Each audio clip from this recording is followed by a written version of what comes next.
Good morning. Good morning. I'll call this meeting to order. Debbie, can we have the roll call? Yes, sir. Mayor Hall, Here. Andrew Formstrom, Here. Mayor Williams, Here. Mary Alice Wu, Here. Jennifer Locke, Here. Jeff Wilson, Here. Mayor Page, Here. Katina Wilcher, Here. and we have a new vacancy, community member we are going to approve today. Herbert Burnett is here. Good morning. Welcome. Good morning, everyone. Welcome. So, item 2 on the agenda is the approval of the agenda and the addendum. Can I have a motion? I make a motion to approve the minutes. Second. All right. I have a motion from Mayor Williams and second from Jeff Wilson. Board, is there any discussion? All right, can I vote? All in favor? So Aye. Aye. All opposed?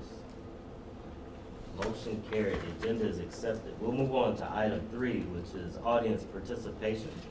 Is there any audience participation? Just a quick note, I noticed on the commission page, there doesn't seem to be a time listed, which basically means the members of the public have to go through the old agendas and minutes to find out what time you guys usually meet on Friday. There doesn't appear to be any updates on upcoming meetings either, so I don't know who does the web stuff, but if you can put that out there, make it a little easier for the rest of us to know what's up. Noted. Thank you. Yes. Tag team. Okay. League of Women Voters Observer Board. Okay, great. Welcome to you both. Thank you for your comments. All right, so we move to item 4. Letter A is approval of the RPC draft meeting minutes for May 23, 2025. Can I have a motion? So moved. Well, Second. I have a motion from, I have glasses on, Ms. Locke. Second by Mr. Williams. Board, is there any discussion? All right. All in favor? Aye. Any opposed? Seeing none, motion carried. We'll move to item 5, which is the consolidated financial report. You see items listed there. Tucker.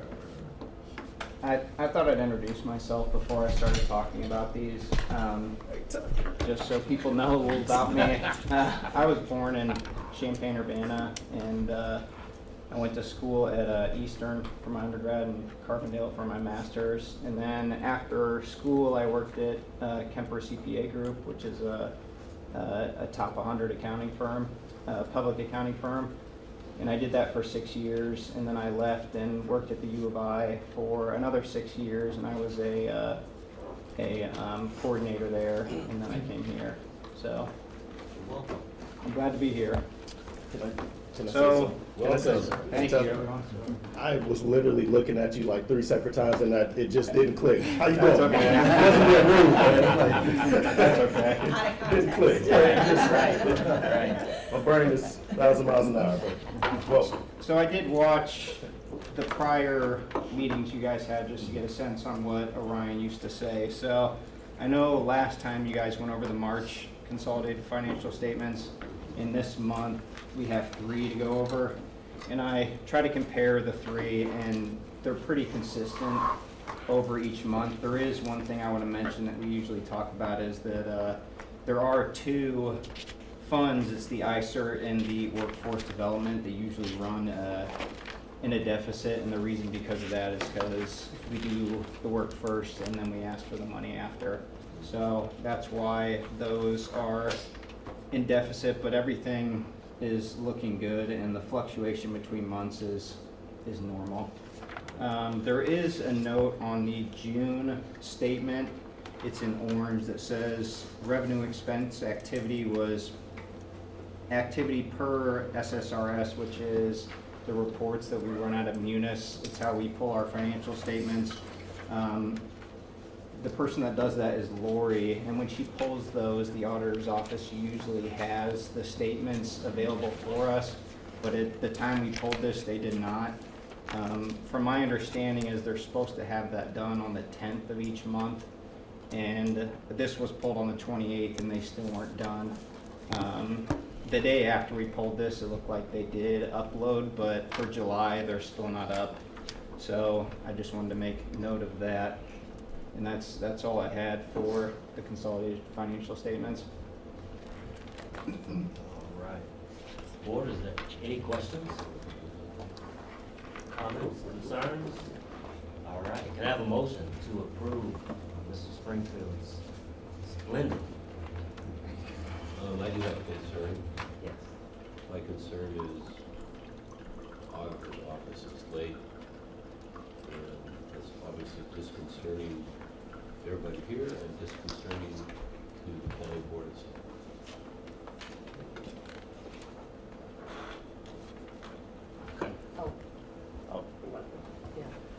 Just to echo Mr. Wilson, we are, as a county board, we're aware of slowdowns in the auditor's office, and we took action last night to shift the workload so that we're hopeful that, not this month, but we're hopeful that soon things will be more functional and timely reports will be available.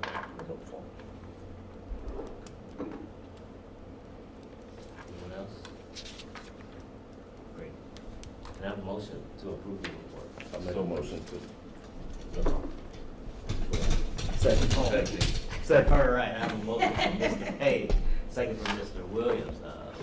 Board, any discussion? I guess we've already discussed. So, all in favor? Aye. Any opposed? Report, motion carried. Report is accepted. We move to item 6, which is list of bills.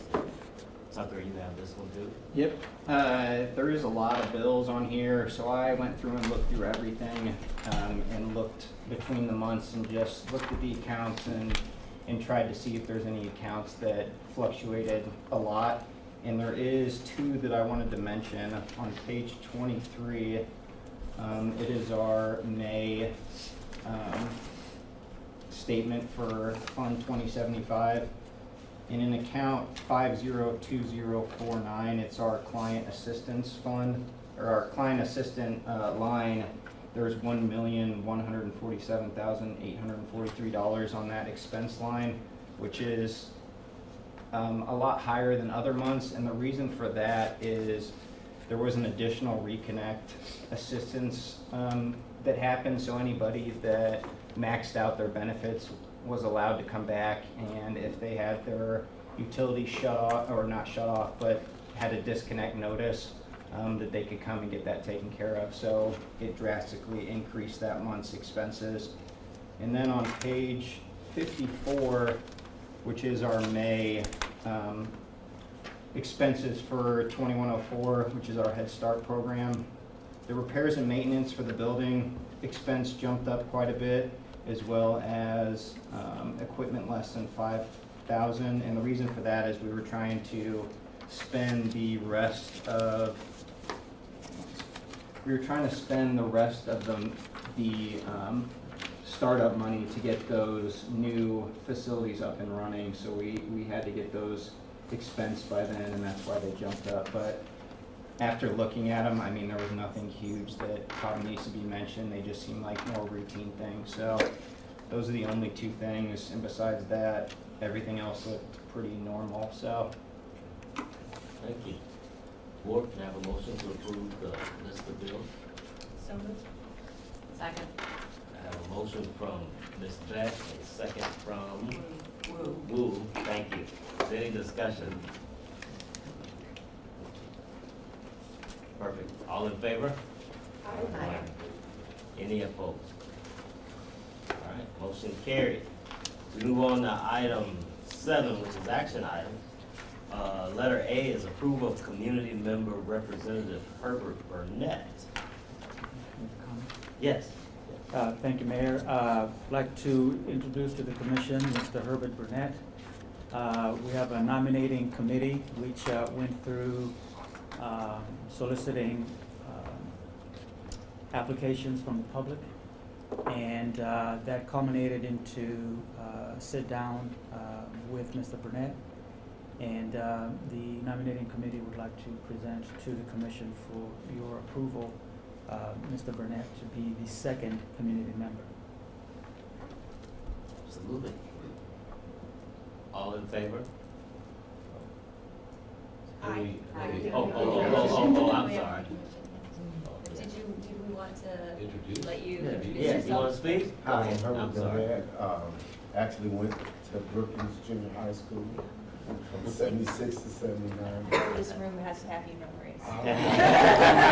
Unless it was the office. 2-year military, fought in 2 wars, and heavily engaged with the youth and community. And I'm excited to be around some influencers and game changers. Thank you for your service. Yeah, Sir. thank you for your service. Thank you very much. Welcome. I'm so anxious to get you going here. So, yeah. Sam's ready to do the work. Right. So board, can I have a motion to accept Mr. Herbert Burnett as our community member? Mr. Wilson? Second. Motion by Mr. Wilson, second by Andy Yeah, Barnes. Hornstrom. Yeah, There we Andy's go. fine. I'm getting everybody. So I just call it you. Yeah. Is there any discussion? All right, all in favor? Aye. Any opposed? Motion carried. Welcome, Mr. Burnett. All right, we move on to letter B, which is FY '26 RPC budget proposal. Mr. Wilson has a PowerPoint for us. Did you turn it, is it on? Oh, man. Oh, there. Good morning, Commissioners. It's our pleasure to introduce for your consideration the 2026 budget for the Regional Planning Commission. I do want to say that this is a provisional budget because in November, we will be presenting to you, hopefully, our compensation plan, which will be part of the 2026 budget. I also just want to say that this is my 8th budget presenting to the Regional Planning Commission, as well as the County Board next week.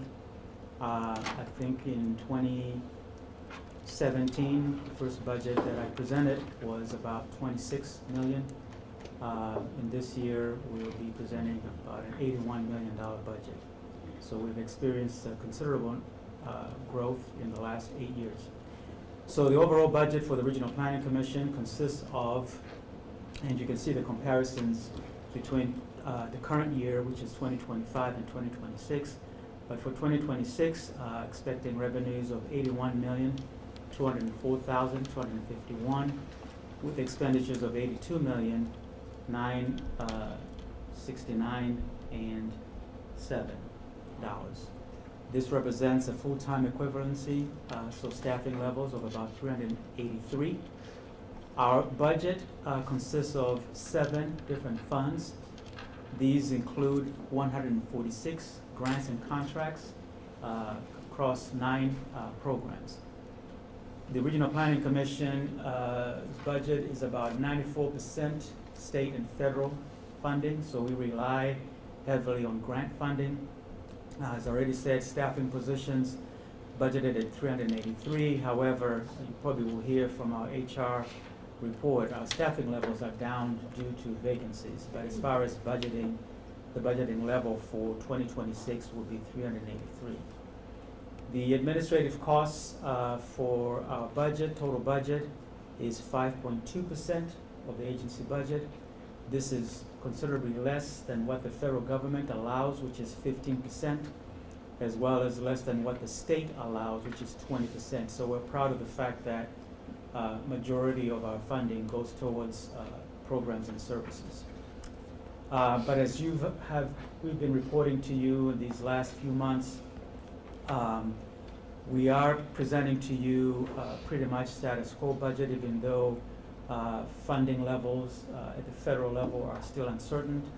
uncertain, but at this point, we're presenting to you, based on the information we have right now, a status quo budget, assuming that everything will remain in place. So now I'm gonna go through the different funds. I don't know if someone is in the way or what. If you want to come on, I think it's, I'll take the offer. I think you gotta point it at this, right? Like this? Okay. Yeah. All right. I'm pretty So sure. the first fund is our 2075 fund, which is the general operating fund. In this fund, we're looking at full-time equivalency of 95. Our fund balance of $2,896,186. As far as revenue, for that fund, $37 million, 5,018, with expenditures of $37 million, 5,018. The operating fund, this includes various initiatives at the regional level, includes emergency rental assistance, planning division is in that fund, programs where we serve people with developmental disabilities, and a lot of our social services programs are funded, are budgeted in this fund. The fund also does pay for the administrative costs associated with the management of the Regional Planning Commission. And something to highlight is that the fund balance, the fund balance includes $700,000 receivable, which will be payable in 2065 for the Parker Glen 2 affordable housing project. If you recall, we brought before the commission the approval of us to loan $700,000 to the project, which is going to be built in the city of Champaign.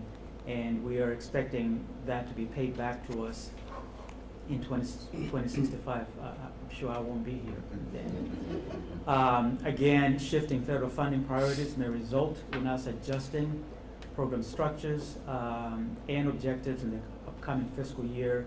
But as of now, we're presenting this more as a status quo based on the information we currently have. Let's see, it's not working. Next fund is Fund 2060, which is our police training fund. Previously, this used to be included in the 2075 fund, but the state that funds us to do the training wanted us to have this established as a separate fund. So Fund 2060 includes 3 staffing levels with a budgeted fund balance of $519,017, with revenues of $1,055,409, and expenditures of $1,092,165. This, again, our police training, we do this in 3 counties. That's Champaign County, Vermilion County, and Piatt counties. So if you look at Champaign County, Sheriff's Office, Rantoul, Parkland, University of Illinois, City of Champaign, Urbana, they all go through, utilize the training that we provide. It's pretty much ongoing professional development for our police officers. So there's some mandated training that police officers have to go through. We coordinate that on behalf of those three counties. The increased budget, if you can see compared to last year, is due to state-directed change in the methodology for prioritizing the use of specialized grant funding. So we have seen a little bit of a bump, and so hopefully with that we're going to provide more needed training and resources to our police officers. Next slide. Next fund is Fund 2104, which is our early childhood fund, also known as Head Start.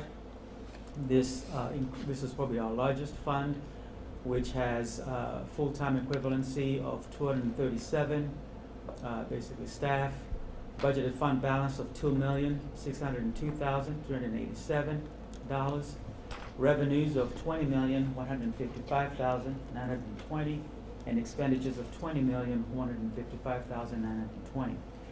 Programming for this includes multiple federal and state revenue streams, so we get both federal dollars as well as state dollars from the Illinois State Board of Education. This allows us to serve 509 preschoolers and 261 infants and toddlers as well as pregnant women. Services provided are in Champaign, and as you recall, last year we included 3 counties, which are Ford, Iroquois, and Vermilion counties. It has been challenging to fill vacancies. This is part of the reason why our staffing levels are down. And it's not something that's unique to our program. I'm sure school districts are experiencing the same, but we do believe that we are offering competitive wages, and our staff are continuing to figure out different ways of attracting talent to work in our program. But we continue to see increases in child progress outcomes, especially for those going on to kindergarten. One thing to highlight real quickly, there was an email I think I shared with the commissioners that we were successful in being awarded the competitive grant application that we submitted last December for Champaign County. So that is included in what's being budgeted for 2026. Next slide, please. Next fund is Fund 2109. This is our indoor climate research and training. This is we started including this when we acquired this from the university in 2024 budget. This includes full-time equivalency of 17 staff, budgeted fund balance of a deficit of $271,683.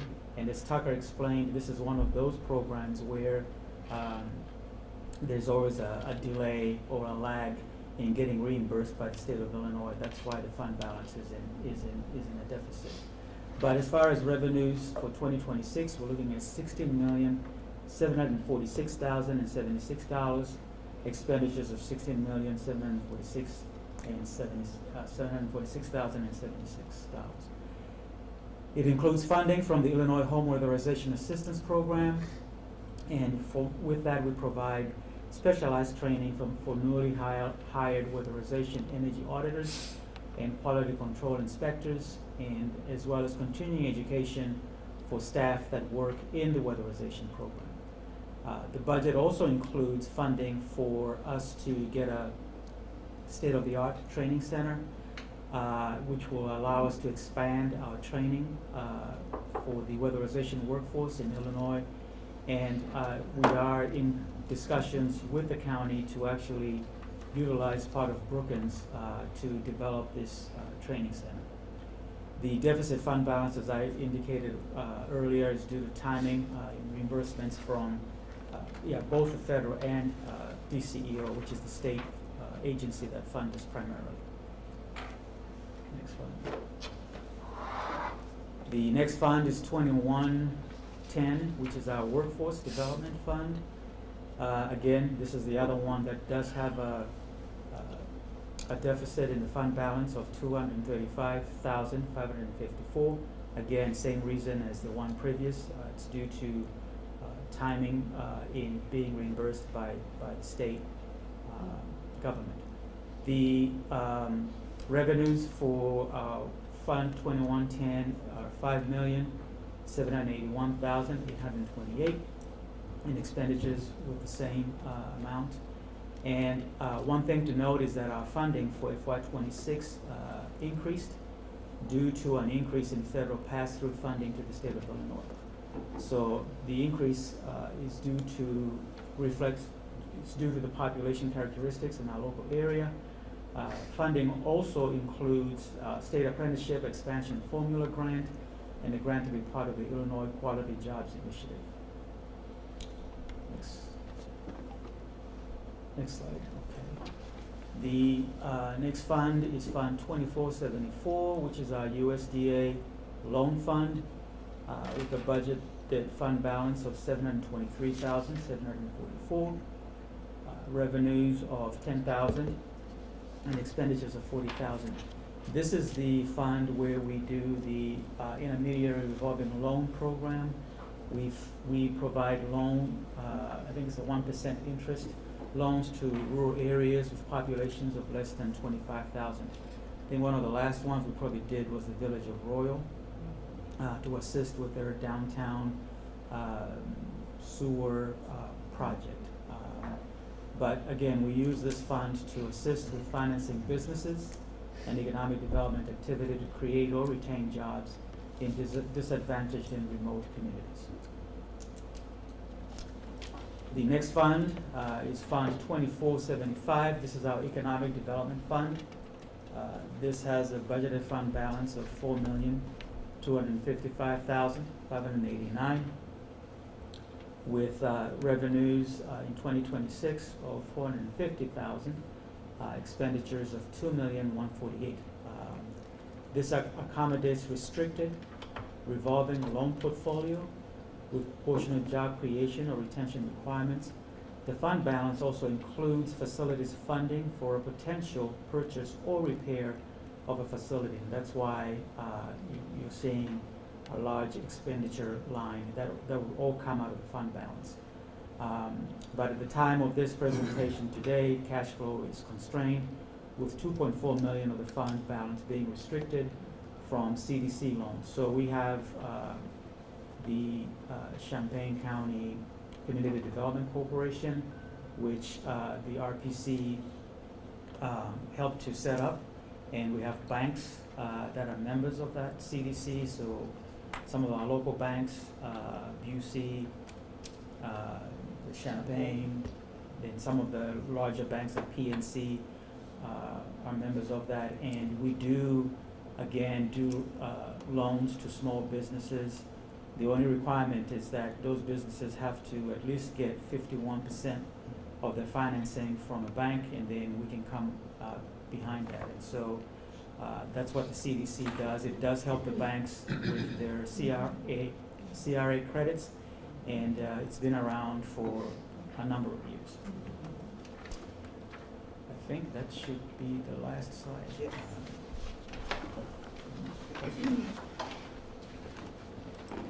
Any questions? Question? So you touched on federal impact. Do you have any thoughts about what we can do to be forward-thinking to mitigate any issues that might come to us in the next 6 months to 12 months? Very good question.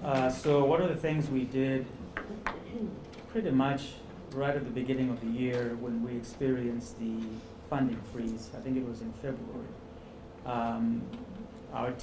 we engaged our team through a scenario planning process to look at potentially if, let's say it's 50% loss in funding or 25% loss in funding.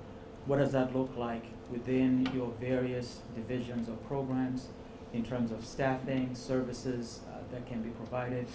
So we have those plans in place, and we continue to adjust those. But at this point in time, we of course haven't really had to implement any of those scenarios. But we have looked into that, and we continuously look at those scenarios. Great. The other thing too is that, and I guess this will cut my report short. So I think I may have shared with you all that the Senate did mark up their appropriation bill that has most of our programs funded out of. And with that, in some cases there were increases, but no eliminations as were proposed by the administration. The House will be marking up their appropriations bill for those state programs September 4th. But I think most people are anticipating that there might be a government shutdown. Last time there was a government shutdown, we were still able to access funds, but things could be different. So I know that there was a recent large report that came out regarding workforce. Are there any thoughts about the impact that might have on RPC, or you're not ready to maybe make speculations about that yet? Yeah. It's still pretty broad. I think we're all still digesting that. The other question I had is regarding, and this isn't necessarily a budget issue, but it's a budget impact issue, because if we're not in compliance, it can make budgetary problems for us. So just to get a little wonky here, because I like policy, and Litza's in the policy world too. So if you're familiar with the PRWRA, which was passed in 1996 and implemented in 1997, everybody knows that as the Welfare Reform Act, but looked at creating work incentives for people who are on TANF. It also expanded that to other benefits as well.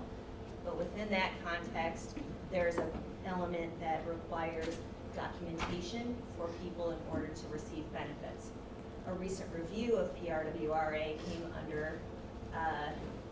underneath this whole big, beautiful bill that was recently passed. And so with that, there was an expanded interpretation of the need to apply those requirements for documentation of citizenry status to the United States. So I'm wondering what the impact of that is on our programs here and what we're doing in order to address that particular guidance that's been issued by the federal government. It does have an impact primarily on our Head Start program, which was Head Start, and I would say I think our community services block grant funding. So those two were highlighted, I think, as would be impacted by this new interpretation of the statute. LIHEAP was not in the same because with federal funding, LIHEAP funding, we were not allowed to serve that population, but it certainly would have an impact on Head Start and Community Services Block Grant.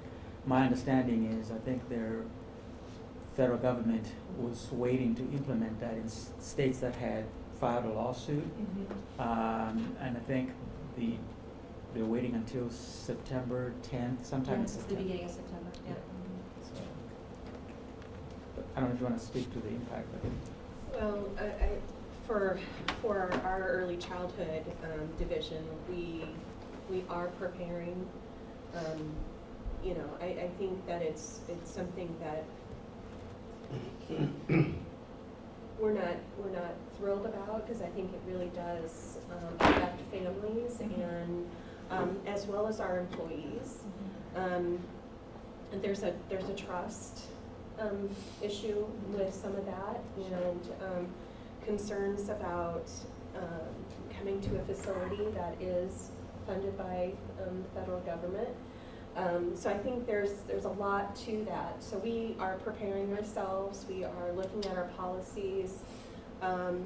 We're also looking at how do we talk to our families. So there's some training being involved with that as well, specifically with our family support team.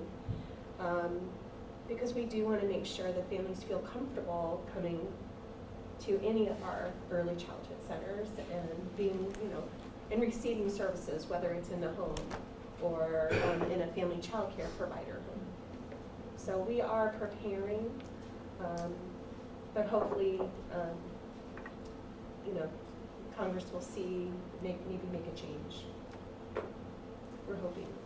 I don't see that happening anytime soon, but I like your optimism, Brandy. I want to be positive because I think that there are situations where, years ago, Head Start, when this all came out, Head Start was excluded from this. All education was, yeah. Yes, but specifically for us, we also serve migrant families who work in the fields here in Champaign County, and they migrate. So that puts a real,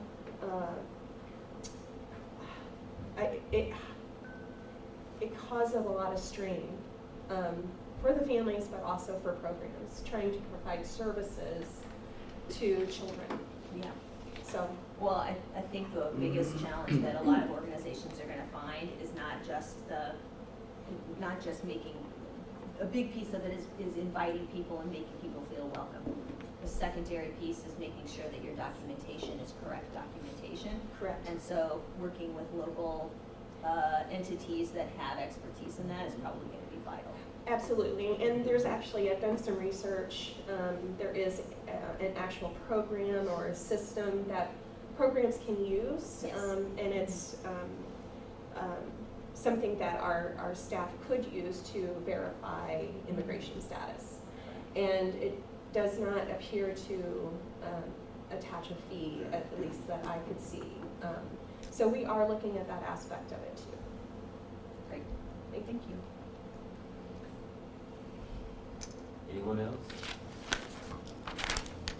I don't believe there's any action for this. Yes. Right? Yep. No. Very- Are we gonna approve it today, really? Oh, we'll approve it in November. So we get to sit on it and let it marinate for a few more months. Right, reading material. So we'll move on to item C, which is approval of one-time supplemental funds for nutrition and healthy eating. Brandy, have this. Good morning, Commissioners. The RPC Early Childhood Education Program seeks a one-time supplemental funding for the Nutrition and Healthy Eating for Head Start Children and Families grant to strengthen our current nutrition education program by empowering families and children, establishing vegetable and sensory gardens at each of our early childhood education centers, and modernizing center kitchens so that we may offer on-site meal preparation. And we still have one center that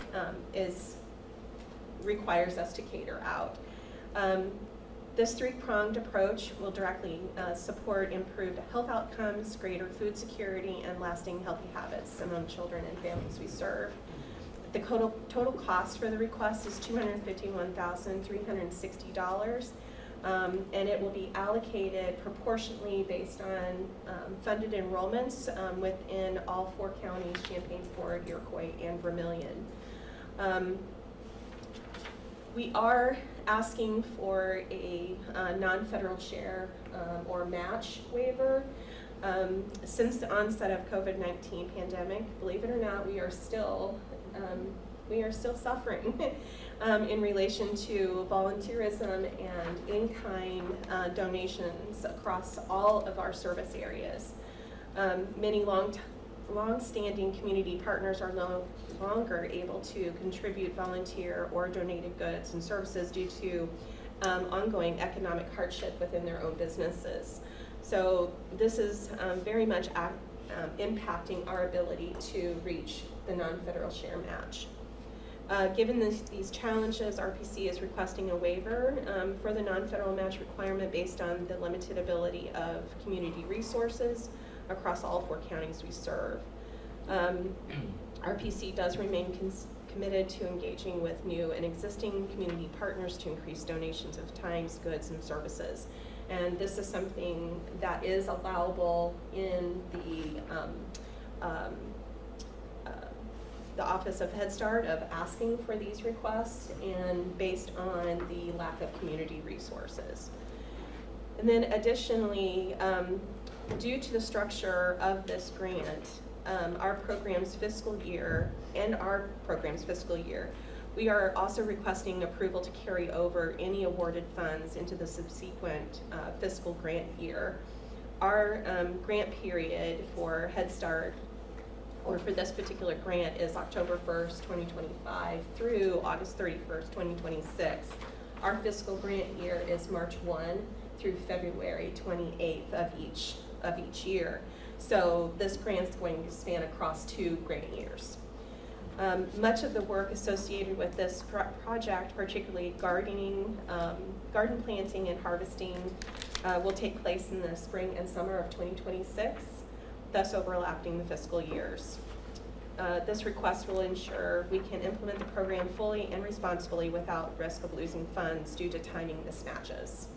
I'm asking for your support to approve the one-time funding for the Nutrition and Healthy Eating Grant, the non-federal share waiver request, and the carryover request.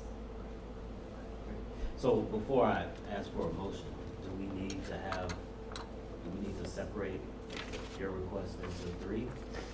No, it's just all Is into this all in one. Okay. Yes, sir. All right, great. So, board, do I have a motion?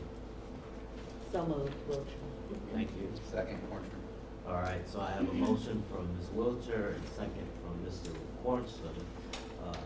Any discussion? All right, can I have a vote? All in favor? Aye. Any opposed? All right, motion carried. Great, great. All right, so we move to program updates. Director, so Tucker, looks like you're up first. Yep. I didn't have a lot to say for this. I mean, my staff are working on the budget that was just presented, and then we're trying to close out our fiscal year 25 grants and move on to the next fiscal year for those. So they've been working on that, and then everything else seems to be status quo, so. Good, thank you. Becky? Good Good morning. morning. So I submitted a lengthy report, but today's snippet will be short to keep us all on schedule. The report reflects transactions that have been, since the last time we met in May, on May 18th through August 10th. We currently have 379 active employees, which includes 51 temps, which are specifically to support the Head Start division. So the budget presented that we were budgeted for like 383, but we're using temps to supplement and keep our early childhood program serving the community at the best possible way. We have 54 vacancies. Most of those are Head Start positions that we continue to battle our workforce with, you know, the typical elements of specific credentialing and availability of individuals to, you know, really give our hearts to the programs that deserve the best, right? Our turnover rate is running a little bit higher than last year. We're hoping that, you know, this surge in May, which we typically get, trickles off through the end of the year, and we at least break even with the same turnover rate as we had last year. HR, we are constantly working on talent acquisition, obviously, and we are heading into monitoring for several Head Start sites. The Workforce Development Division is being monitored for ADA compliance at all locations, which I will be out at several counties with those monitoring visits here shortly. And we are hopefully wrapping up performance review season, and we'll be entering compensation strategy season. So I'd be happy to answer any questions. Busy. That is true. Let's put that on the record, Michael. Thank you, Mayor. Great, thank you. Any questions? All right, and we'll move on to Brandy. Yes. I am excited to share some great news with you this morning about recent successes for our program. Back in December 2024, our program entered the designation renewal system process to recompete for services in Champaign County, and DeLizzo kind of stole my thunder a little bit, but we are thrilled, very thrilled that we were officially awarded the grant in July, at the end of July 2025, to continue providing Head Start and early Head Start services within Champaign County. So we're really excited about that. The grant will run from August 1st of 2025 through July 31st of 2030. The annual funding levels for those grants, roughly a little over $6 million for Head Start and early Head Start, as well as a healthy budget for training and technical assistance at $86,585. We're incredibly grateful, the support of the commissioners and our policy council, and we're also very excited to continue serving the community, or communities all over Champaign County. Additionally, in July, RPC Early Childhood Division was awarded $7,800 from the Women United Affinity Group of United Way of Champaign County. Through this partnership, we are promoting early language and reading development from birth through age 5. With this support, RPC will provide families with high-quality, age-appropriate books and materials that encourage daily reading and meaningful caregiver-child interactions. So we're very excited about that grant. We also received exciting news from the Illinois State Board of Education. RPC Early Childhood was awarded both the Preschool for All and Preschool for All Expansion grants. Combined, those grants total $1,278,107 and will support certified preschool teachers, a professional development coach, and a family and community engagement coordinator. So we're very, very excited to continue those grants. And we've been receiving those grants since 2007, but they are competitive. So I'm really, really glad that we can continue. And they offer a second teacher in our classrooms, which, you know, as we continue, I don't know, aging, progressing, children are different. They're experiencing a lot more trauma. We have more children with diagnosed disabilities. And so when we decreased our classroom sizes a couple of years ago, it really has helped our staff to, you know, be able to manage children, but also provide individual assistance as needed. So, you know, that it is still a struggle, I'm not gonna lie. Head Start teachers, early Head Start teachers, it's a very challenging job. And so we're very thankful for our employees and the amount of work that they put in each and every day. We'll have more information for you in September about memorandums of understandings with Parkland College and Danville Area Community College, as well as the Vermilion County Housing Authority. So I'm really, really excited to share more information next month on those. Great, thank you. You I have love any how you questions? just leave us with, like, stay tuned, right? Yeah, stay tuned. Yeah, there's just so much good news coming. Yeah, that's awesome, that's awesome. And the grants and all that, it's just all great. And I guess we'll be back next month to hear those memorandums. Yeah. Thank you, Brad. Let's see here. Lisa's not present here. today. And then, so we'll go to Rita. Good morning, everyone. I'm going to leave you with a stay tuned tool. Okay, all right, all right. because I'm going to announce that we are just in the process of completing 2 different tools, the planning and community development staff and the data technology staff. We are completing the house and transportation affordability and accessibility index tool that will be available to anyone in the community. We'll have a website with that, and the Champaign County socioeconomic tool.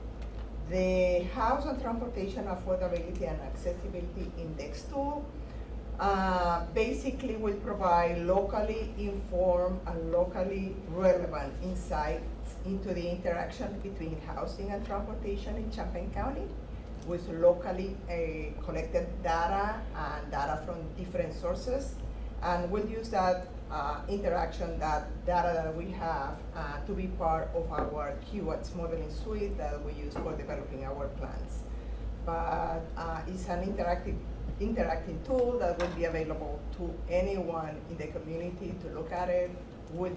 That's why I said, we'll leave you with that flavor of stay tuned, because we hope to do a presentation at the next RPC board meeting about that tool.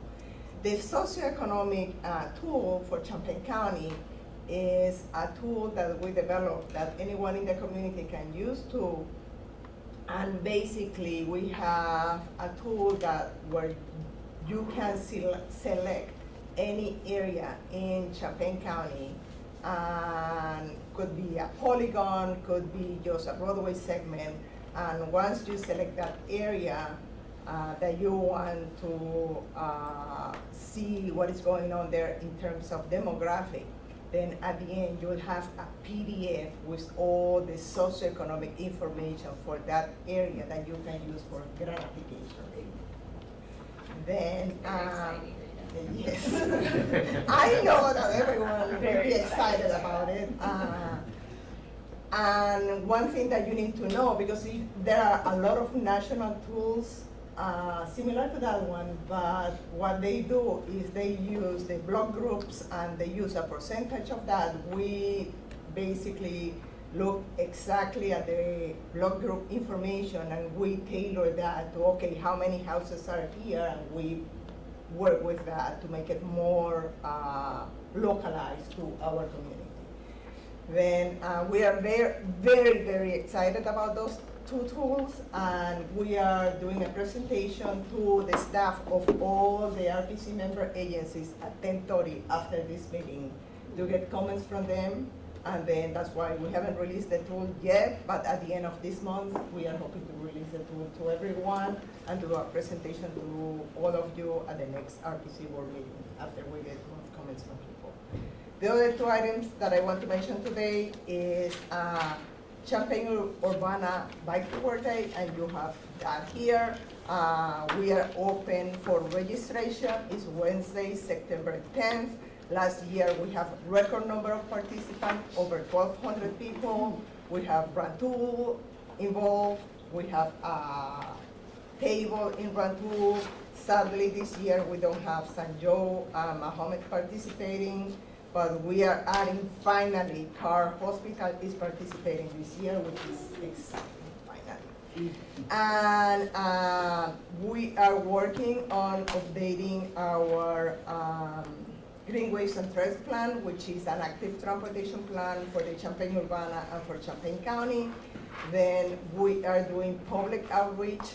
Next month, we'll be out on all the events in the community and everywhere that we can. And we have a survey, we have a QR code where you can complete the survey. If you don't see us, please complete the survey, but it would be great to get input from everyone in the community. That's my update for today. Well, thank you. I'm looking forward. I always miss bike. I don't know why, where I am and I can't bike to work. Well, now you can do it. I'm gonna make Your sure, table. right now I'm not going anywhere. You will be counted. Thank you. So, Justin's not here. Tyler? Yes. Hi, good morning. So just a couple updates. As Rita mentioned, our data and technology division developers have recently finished working on the mapping applications and websites for the tools that Rita's division has done all of the analysis back in for. So we're very excited that we're presenting those. We're also working on the copier replacement with the county contract, the new contract starting this month, and the copier replacement's going well. We have also finished our cloud AKS migration. This was a big project that we spent about a year building and migrating our built applications for PCD and the administration and several others to the Azure Kubernetes hosting platform. This is going to enable us to make these applications run more smoothly and not be dependent on an internal internet connection to this building, which is very great. We're also looking at doing an RFP for our IT vendors for this fall. Their contract is up in December, and so we're preparing for that as well to put that out hopefully in the next month or so. And those are my updates. Thank you. Any questions? All right, then we will move to, Paul's not here. All right, I guess that's it. So we'll move to, can I have a motion for accepting the program division updates? So moved. All right, Mr. Page gave a motion, second, Ms. Wu. Any discussion? All right, all in favor? Aye. Any opposed? All right, motion carried. Letter B is CEO management report, presented orally to Ms. Will be brief since I've been talking a lot during the meeting. But one thing to highlight, I think Alicia's comment reminded me of this, and this is a budgetary issue that we're watching, and that is changes at the federal level in terms of what organizations that receive federal funding can charge for administrative costs. There have been some movement to try and limit what that can be, and that can really have an impact on how organizations can afford to pay for overhead costs as they're providing services. So that is something we are watching as we're going into FY 2026. But other than that, we continue to be fully engaged with our national organizations that are advocating for all of this work that we do. And we believe that the strategies that they've been using is having an impact. And I do lead one of the national organizations, which is the National Community Action Partnership.